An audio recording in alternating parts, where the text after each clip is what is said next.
Hey guys, good morning. What's up? Back for another coffee chat.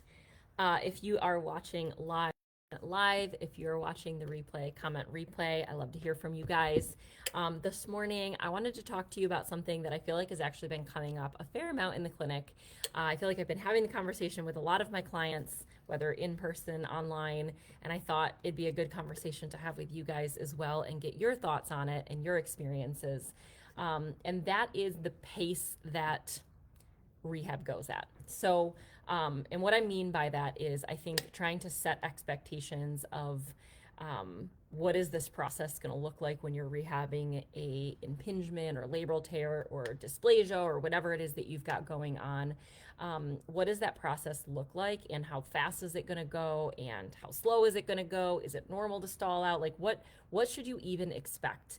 And if any of you guys have been struggling with this for a long time, which by the looks of it, I know that most of you guys have been struggling with this for a while, this may not even be something that really anybody has ever explained to you. So what I usually tell my clients is that, you first of all, you've got to be patient and give it time. However, that first month is really sometimes the slowest.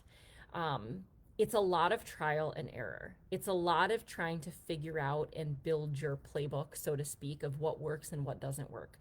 You have to take time to track your patterns and figure out, what are my triggers? What are the things that ease my pain? How does my pain behave when I do certain things or test certain things? And so it's a lot of trial and error in that first 4 to 6 weeks.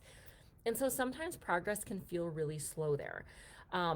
You may feel a quick pain release at first of like, oh my gosh, I did this manual therapy or I did this exercise and it really seemed to make a difference. And all of a sudden you're like, oh my gosh, my pain is better. And it's initially like this really quick change. Not for everybody, but for a lot of people, there's like this initial really quick, big drop off in pain. But then the next week and the week after, it's like, oh, wait, now I'm struggling again. What the heck? I thought my pain was better. And it's going to be basically this very up and down process for a good amount of time. That is actually a really normal thing, and it doesn't mean that you are doing anything wrong. So I always like to make sure that people understand that, because again, I don't know that most PTs set that expectation of like, this is what your body is going to experience. I don't even think most doctors will set that expectation. So I think knowing that and understanding that is a really important piece of this. So this up and down in these first 4 to 6 weeks, again, a lot of trial and error, trying to figure out like, what does my body need right now? What makes it better? What makes it feel worse?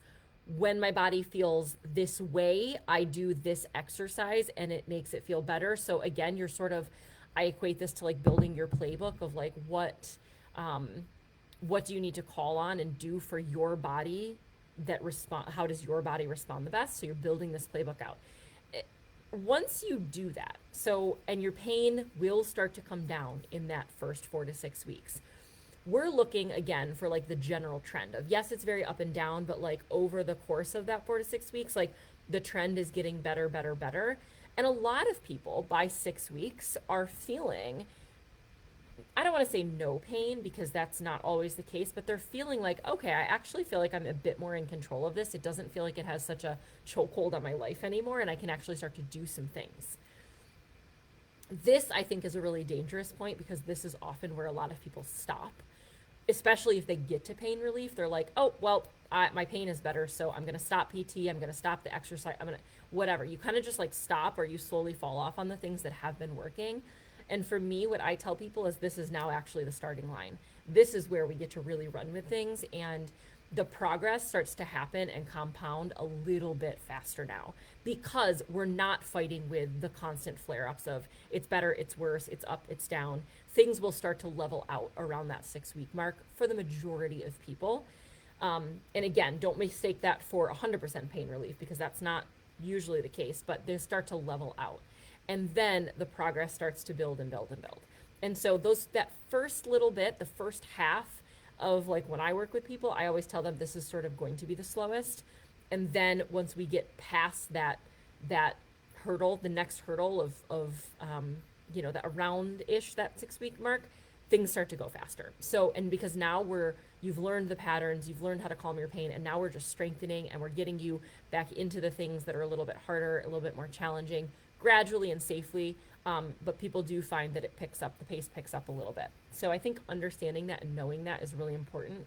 If you're not finding that that's your experience, again, it doesn't mean there's anything wrong with you, but I would urge you to look at what are you doing, and do you have a good strategy of how to walk through the next 8 to 12 weeks to make sure that you are actually making some lasting changes. Because if you don't have that strategy laid out for you, it just feels like you're grabbing at straws. Like you don't, you really aren't doing anything that's building on itself. And to get out of discomfort, to really see strength changes, to get back to the goals that you have, there has to be some structure and some progress. What I always tell my clients is that, again, you're going to feel like this is taking forever. Nothing's changing. Maybe you feel like these little minor changes and we're constantly tweaking and adjusting and it flares and it's better or whatever. But if you can just hold on a little longer, if you can keep your consistency, stay accountable, stay consistent, if you can keep that going, you're going to make it just around that bend. And around that bend, you're golden. So hold on a little bit longer. Stay consistent even when you feel like, I don't really know if this is working. Obviously, we want to make sure that you've at least had trends in the right directions. If you've seen zero change, that's different. But if you're trending in the right direction and you're just feeling like you're holding on to this last little bit that you can't get it better, keep holding on to the things that are working. Stay accountable with them. And I promise the light is just around that bend. It's just on the other side of that bend. So if you can keep going, you'll get there. Again, if you don't feel like you are getting that structure and you're feeling like you're getting that guidance, then reach out to me. Comment below. I would love to hear what your experiences are, if this is similar to something you're going through, or it's even just information you've never heard but have needed to hear. I would love to hear your experiences so we can talk it out a little bit. If you're ever feeling like you need a bit of a partner in like, how do I build this strategy? You guys know where to find me. I'm more than happy to help you. But I hope that was helpful. I hope that if you guys are struggling with your hip pain today, that you have a few things that will calm it down, that can get you into a better place, into a better mindset. So keep holding on. And if you don't know what to do, leave me a message. Let's chat about it. Hope you guys have a wonderful rest of your day, and we will talk again really soon. Bye.